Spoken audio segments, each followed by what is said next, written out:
In the ancient Garo Hills, there is a story the elders whisper at night. The story of Rongdi Mekam, the mother who walked into fire and vanished forever. It all began when the rains refused to come, and the earth cracked beneath the bamboo leaves. The village of Azel lay cradled in the lush embrace of Nakrek forest, where the bamboo stalks whispered secrets, and the river cheering sang to those who would listen. Each dawn, the mist curled over the hills like a soft shawl as the sun bled into the horizon, casting blood-red hues over the dense canopy. It was in this wild and sacred place that Rongdi Mekam lived, a woman known for her fierce heart and tender hands. Rongdi Mekam was young but wise beyond her years. She bore the long black hair of the Chikmande and eyes like pools of still water, deep and filled with sorrow and hope. She lived in a small homestead by the edge of the bamboo grove with her 2 children and her husband Marak, a hunter who often ventured deep into wary forest. Their home smelled of burning mai, fresh meat steamed over stones, and the earth, rich and alive. The villagers of Azel were simple folk, their lives woven tightly with the rhythm of the land. Each day began with the song of Dakru, the cooing doves, and the rustle of dry bamboo leaves underfoot. Children ran barefoot through the mud, chasing Mikal monkeys who chattered from above, while elders sat on split log benches, sharing tales of the old Nakma and ancient spirits. Rongdi Mekam's days were filled with the gentle pounding of rice, the stirring of bubbling my beer, and the laughter of her children. She was loved by all, offering comfort when sickness came, listening when secrets spilled like water. Her connection to the earth was something others could only feel, as if the very roots of the baal trees sang to her soul. But the world shifted when the rain stopped. The sky grew pale and sickly, the clouds hiding away like frightened ghosts. The cheering river, once proud and loud, was now a trickle, its banks cracked and thirsty. The farmers' fields, meant to burst green with rice, yellowed and curled. My beer soured before the bubbles could dance. At village council, the Nakma, an old man named Rankai, spoke with grave eyes. "This is no ordinary drought," he warned. "The spirits of Wari are restless. Something dark stirs beyond the Ronkalo caves." Yet none could see, and none could hear what the forest whispered in the night. Rongdi Mekam first felt it in her bones, a cold shadow where warmth should be. Her youngest child, Chilem, fell ill after a night of restless sleep. Fever burned like a fire, and cries echoed through the small hut. The nights grew colder, silence hanging heavy like wet cloth over her heart. One evening, as she sat by the dim embers, a low, mournful sound drifted from the forest. It was the cry of the Makrek, the leopard, and it cut through the night like a knife.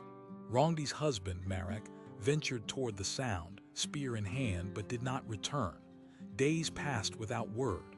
The forest seemed to swallow him whole.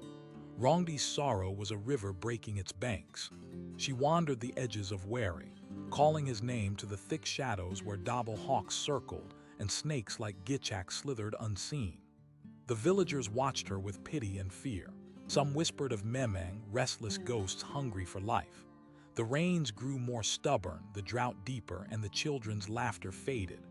A whisper slipped through the bamboo, a legend of a curse. That long ago, a mother from the hills had sacrificed herself to the fire spirit, begging for rain and life. But the spirit had taken her away, leaving only flames and sorrow. Late one night, when the moon was nothing but a sliver, Rongdi Mekam dreamt the spirits called her name. They showed her a vision. Marak trapped beyond the Ronkalo cave, guarded by a mite, a spirit neither kind nor cruel, bound to the earth's dark heart. Awakening, her breath ragged like the rustling bamboo, she knew what her path must be. The village Nakma warned against entering the caves, but the mother's love drowned out caution. She wrapped her children in blankets, kissed their foreheads, and left a bowl of mai for the spirits. With a pack of firewood and a heart full of prayers, Rongdi approached the mouth of Ronkalo as the first light bled into sky's edge. Inside, the air was thick, smelling of earth and cold stone. The silence was complete, broken only by the drip of water falling from unseen crevices.